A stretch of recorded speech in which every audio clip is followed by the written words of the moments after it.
Hey everybody, Matt here from the Eyewall. I want to give you a quick update on Hurricane Lee, which is a real textbook looking storm this evening.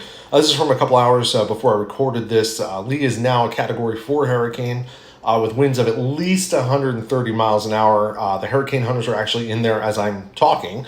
And they will determine what the exact intensity of Lee is at this point, but it looks like it's pretty strong. This is really about as textbook as it gets. Really just beautiful structure to the storm. You know, we talk as meteorologists about these things. People see this and they get scared, but we talk about this like, wow, this is beautiful. It really is an intimidating looking storm, but if you looked up hurricane in a textbook, this is what you would see. Virtually a picture of what we see with Lee right now. Again, this is what was forecast. We expected Lee to get into an environment where it would rapidly intensify, and it's doing just that. Went from a Category 1 hurricane this morning up to a Category 4 this evening, and as far as we know, it could be a Category 5 right now. We'll find out this evening exactly what it is, but that is one heck of a looking storm right there. Let's talk about Lee's future. You, as a resident of some location that is either interested in the storm or is potentially threatened by the storm, just want to know where it's going to go. So let's talk about that right now. So Lee is sitting here to the east of the Leeward Islands, east of the Virgin Islands. It's going to continue to go west-northwest. We'll pass comfortably north of the islands.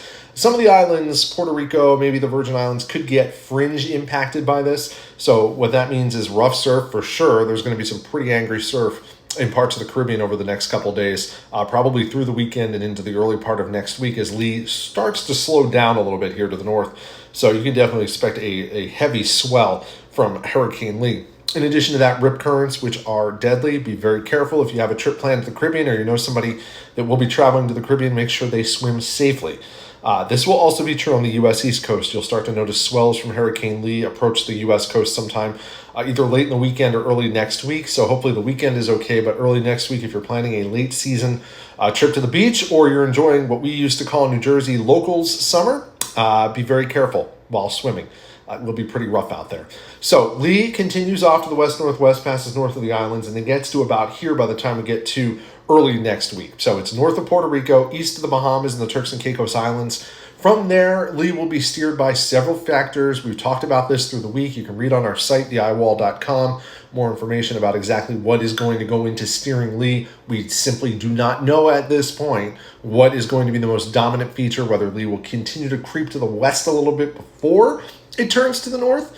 But we do know, or at least we have good evidence within our models, that Lee is going to make that turn to the north. It's going to happen at some point. Whether it's closer to the Turks and Caicos and the Bahamas than we would like, we'll see. But for places like Florida, the Gulf of Mexico, again, you probably don't need to worry about this system. We really have fairly good confidence that it will turn. But it's where that turn happens and exactly how that turn happens that will determine who on the East Coast or in Canada will have to watch Hurricane Lee, if anybody. May go out to sea and not harm anyone. Who knows at this point? We'll keep an eye on it. Let's talk more about some of these options. Now, I'm committing a flagrant foul here by showing you what we call spaghetti plots. Meteorologists don't really like to show these to people because they can be a little confusing, but I'm going to do my best to explain to you what we're looking at and why. So, we know that Lee comes to the west here and eventually ends up somewhere to a point north of Puerto Rico and east of the Bahamas and the Turks and Caicos Islands by the time we get to early next week. From there, it's a question of where does Lee make that turn? Now, the first thing to notice here is that none of the lines go to Florida. None of these lines go to South Carolina or Georgia at this point. None of these lines get really into the Bahamas for the most part. What we're looking at here is the European ensemble. And this is the European model run 51 different times, each time with a little bit of a tweak at the beginning. We call this an initialization tweak. And what that does is give you a spread of 51 different outcomes. So this is not going to include every possible outcome that Lee could produce, but it probably captures the majority. At the very least, it tells us today what we think is going to happen over the next 7 to 10 days should lead to Lee doing something within these goalposts here. So we don't really view spaghetti models so much as, explicit answer keys, so much as we do goalposts, giving us a little bit of an opportunity to assess what could happen. So when we look at this, we see several lines coming up toward New England, Nova Scotia, even out toward Newfoundland, and some even go out to sea. it's not inevitable that Lee is going to hit land. It is entirely possible that Lee goes out to sea. In fact, there's more ensemble members taking Lee out to sea than there are bringing it into the Carolinas or Virginia.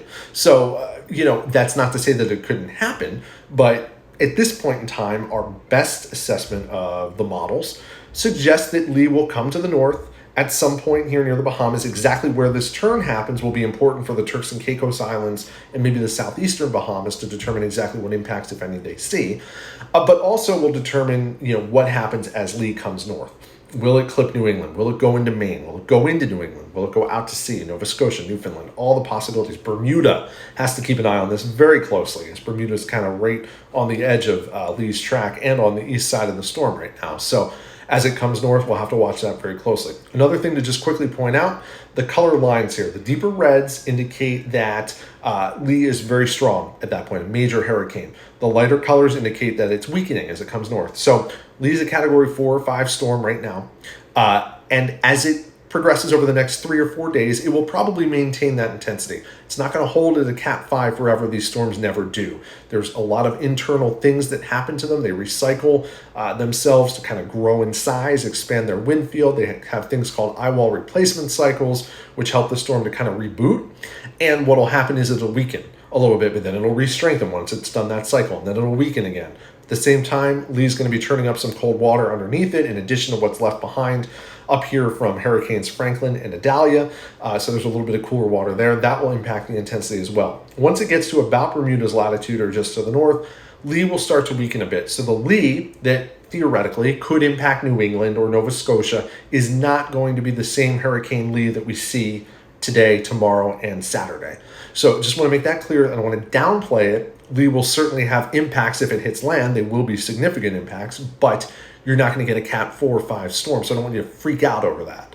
All right, so watch Lee over the next few days. It will be a powerful, potent, ugly storm, but it'll be over water. So that's some good news there. And when it does get to the north, whatever it does, we'll see. But it should be a much less potent storm, but probably a storm that would merit some concern, some preparation as we get toward next week. But we have a long way to go. This is a 10-day run of the model. So you're talking maybe 10 days from now, Lee ends up in New England or Nova Scotia or out to sea. We'll see.